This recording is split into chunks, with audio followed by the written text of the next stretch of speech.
What up though, YouTube? Welcome back to the Mr. Lot YouTube channel. I'm on my way to Muay Thai training, getting ready to get my lessons in for the evening. Actually, today is Monday, so on Mondays I do jiu-jitsu for an hour, and then we switch to Muay Thai for the second hour. So I'm on my way to jiu-jitsu technically, but I wanted to just get some thoughts out very briefly about dreams and about where our dreams go as we get older.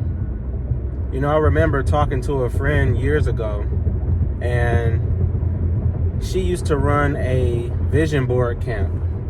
And it was during the pandemic when I participated in it, but she had a group of adults on Zoom create vision boards, like outline the things that they wanted in life.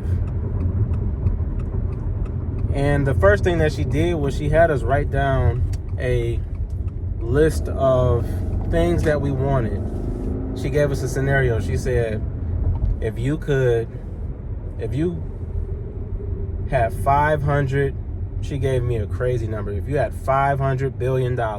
So basically money wasn't an issue. And the health of your loved ones, of your 10 closest loved ones, was guaranteed. What would you do with that money? And YouTube, when I say it took me, she gave us a good 2 minutes to write down on a piece of paper as many things as we could think of that we want, as many things we could dream of. And YouTube, when I say I filled up a third of that page, maybe even a quarter, I didn't have that much. And what she said was that she does the same activity with kids. And kids, you can't stop them from writing. Kids have all these elaborate dreams. They want 50 dogs, they want puppies, they want 100 motorcycles, they want a fire truck, they want a Barbie dream house, they want a Batman plane. Kids have these bright, beautiful, wonderful ideas that they just never stop creating. Their imaginations run wild. But it seems like us as adults, as we get older, our dreams die. And it could be for several reasons that I won't really elaborate on. But what made me think about that was we're at the halfway point of the year. We're about done with May. We've got about a week and a half, 2 weeks left of May.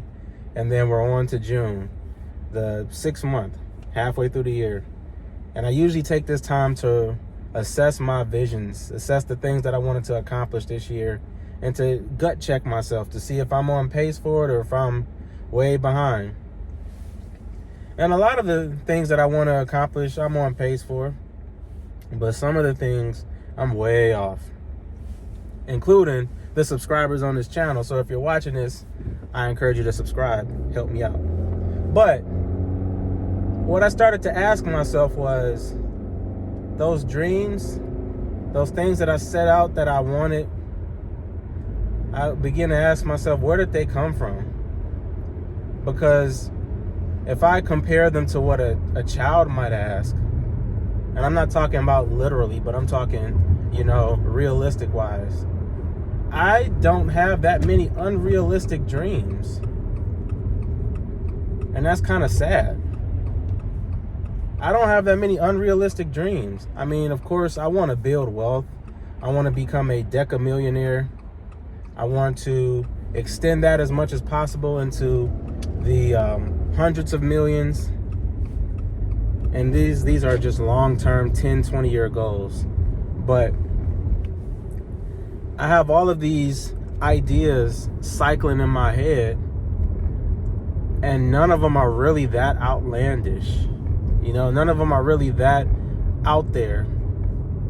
None of them are scary. None of them are technically unrealistic. And I'm finding that that's an issue. Sorry, I'm just pulling up here and parking. That's a big issue. So one of the things I wanted to talk about today, or the thing I guess that I wanted to talk about, was reassessing my dreams, making my dreams unrealistic. I think that we all should take a look at the things we want to accomplish in life, and we should ask ourselves, is this realistic? We should ask ourselves for each of these, is this thing realistic? And if it is realistic, or if most of them are realistic, I think that's a problem. As an adult, I think that's a problem, because we have, at least most of us have, a lot of autonomy over our lives, and we can accomplish those things. But what we've seen in society is that if a dream is too easy, once somebody accomplishes it, they get kind of stagnant. I had a friend during the pandemic who wanted a Dodge Challenger. She wanted a Hellcat. And she found somebody who was willing to sell it to her for a cheap price. And she ended up getting it. And then I remember talking to her. I said, you got the Hellcat.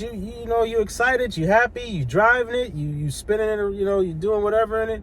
And she said, it's cool. I'm tired. And I'm like, you got your dream car. How are you tired? She said, I got it. And now that I have it, I guess it's just like, what's next? And I think a lot of our goals, a lot of the things we think about as adults work that way. We make it so realistic, so tangible, so right there, that once we get it, it's like it's insignificant. It's like a food that you could go down the street and order. Or, I don't know, a pair of shoes that you could go up to the mall and buy. We make our dreams and our goals that accessible. And what I'm learning is that the big things in life, or at least the important things that we want in life, need to be inaccessible. They need to be, or I shouldn't say inaccessible, they need to be difficult to obtain. They need to be things that we have to go through hell and high water. We have to bleed, we have to sweat, we have to scratch and claw for to get. They have to be that meaningful to us, because if they're too easy to touch, or if they're too close for us to touch them, I think it's just human nature that we don't appreciate it that much anymore once we get it. And for some people, that's the worst thing that can happen. You know how they say some people, the worst thing that can happen to them is winning the lottery? I would assume that those people probably have dreams that all revolve around money. And once they get that money, they don't know what to do with themselves, and they end up just blowing themselves up. Not literally, but they end up destroying their lives. And we hear stories that match that. So, I don't know. I'm getting ready to go into my martial arts lessons. I always have deep thoughts when I'm getting ready to, or leaving some sort of physical combat or some sort of workout, because that's just when my mind starts working. That's one of the beauties of physical fitness and physical activities. But let me know in the comments, do you think our dreams die when we get older? And do you have dreams that you need to assess, that you need to tweak? Do you have dreams that are too accessible? Do you have dreams that are too easy to touch?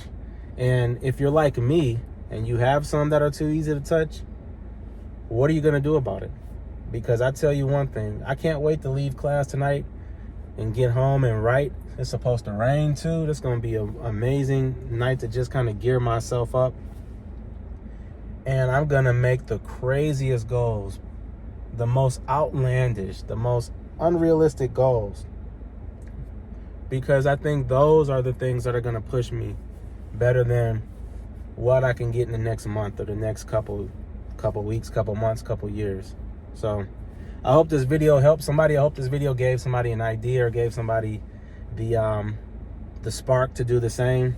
And until the next video, I'll holler at you guys later.